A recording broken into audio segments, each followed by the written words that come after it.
নমস্কার, welcome back to my channel Bengali blogger Moumita চ্যানেলের পক্ষ থেকে জানাই সবাইকে অনেক অনেক সুস্বাগতম আর অনেক অনেক ভালোবাসা। তো আজকে হচ্ছে রাধা অষ্টমী। তো রাধা অষ্টমীর ব্রত যারা করেছেন তারা অবশ্যই এই ব্রত কথাটা একবার হলেও শ্রবণ করুন, আর যারা করেননি তো তারা একবার হলেও শ্রবণ করুন। এই ব্রত কথাটা শোনা উচিত। তো রাধা অষ্টমীর ব্রত কথাটা আপনাদের কাছে আমি পরিবেশন করছি, মন দিয়ে কিন্তু শুনবেন। আশা করছি ভালো লাগবে। ভালো লাগলে প্লিজ চ্যানেলটিকে সাবস্ক্রাইব করে পাশে থাকবেন। ঋষি সৈনক মহামতি সূতকে জিজ্ঞাসা করলেন, হে সূত, অন্যান্য দেবতাদের উপাসনার চেয়ে শ্রীকৃষ্ণের আরাধনাই শ্রেষ্ঠ বলে জানি। আরও শুনেছি তার চেয়েও রাধারানীর আরাধনা অধিকতর পুণ্যপ্রদ ও শ্রেষ্ঠ। অতএব শ্রী রাধার অর্চনা বিষয়ে কোনো ব্রতদির কথা বলুন। সূত বলেন, হে ঋষিবর, আমি একটি গোপনীয় ব্রতের কথা বলছি, শুনুন। একদিন দেবর্ষি নারদ শ্রীকৃষ্ণের নিকটে উপস্থিত হয়ে জিজ্ঞাসা করলেন, ভগবান, আপনার শ্রীমুখে অনেক ব্রতের কথা শুনেছি। এখন শ্রীমতী রাধিকার জন্মদিনের ব্রতকথা শুনতে ইচ্ছা করি। শ্রীকৃষ্ণ বললেন, দেবশ্রী, তুমি আমার পরম ভক্ত, সেই জন্য তোমার কাছে বলছি, শ্রবণ করো। কোনো এক সময় সূর্যদেব ত্রিলোক ভ্রমণ করতে করতে নানা প্রকার ঐশ্বর্য দেখে মনে মনে তপস্যার সংকল্প করে মন্দার পর্বতের গুহায় কঠোর তপস্যা আরম্ভ করলেন। এইভাবে দীর্ঘদিন গত হলো। সূর্যের কঠোর তপস্যা আর পৃথিবীর অন্ধকারাচ্ছন্ন থাকায় দেবতারা ভীত হলেন। ইন্দ্র, দেবগণ সহ আমার কাছে এসে সব কথা বলে। আমি বললাম, হে দেবগণ, সূর্য থেকে তোমাদের কোনো ভয়ও নাই। তোমরা নিজ নিজ স্থানে যাও। আমিও সূর্যদেবকে তপস্যা থেকে নিরস্ত করব। তারপর আমি সূর্যের কাছে গেলাম। সূর্য আমাকে দেখে খুব আনন্দিত হলেন।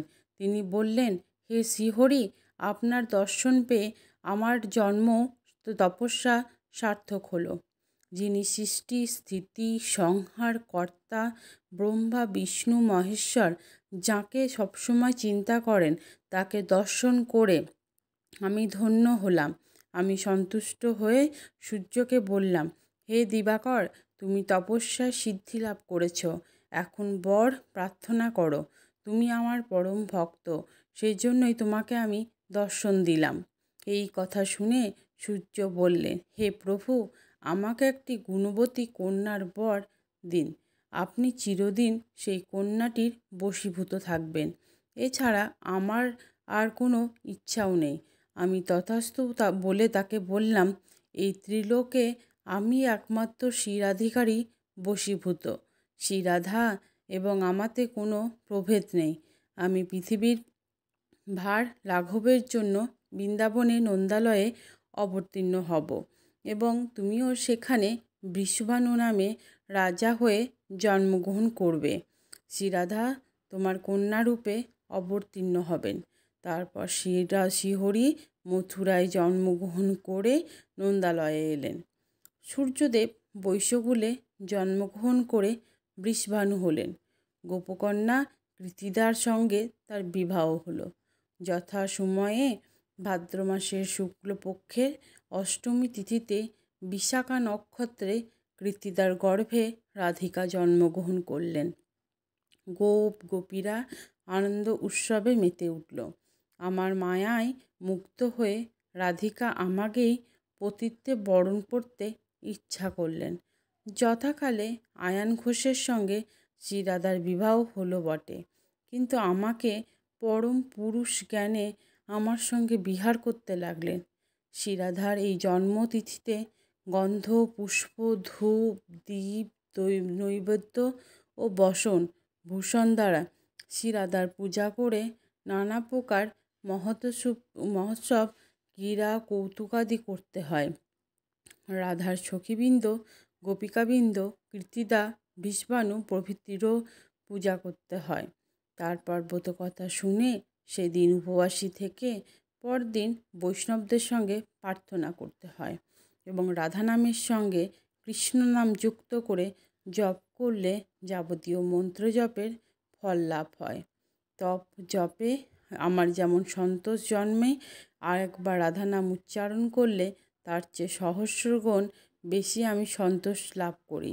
এই ব্রতের অনুষ্ঠানে সব দুঃখ দূর হয়, পরম শান্তি লাভ হয়, ধনৈশ্বর্যে গৃহপূর্ণ হয় এবং সর্বস্থানে বিজয় লাভ হয়। ভক্তের কাছে এই ব্রতের কথা বললে সমস্ত অমঙ্গল দূর হয়, কিন্তু ভণ্ড, পাষণ্য, ভক্তিহীন নাস্তিকের কাছে প্রকাশ করলে অমঙ্গল হয়। শ্রীকৃষ্ণের কাছে এই কথা শুনে নারদ মত্তে এই ব্রত প্রচার করলেন আর নিজে ব্রত পালন করলেন। আশা করি আপনাদের ব্রতকথাটি ভালো লেগেছে। যারা রাধা অষ্টমী ব্রত পালন করেছেন, পারলে তাদের উদ্দেশ্যে একবার শেয়ার করুন।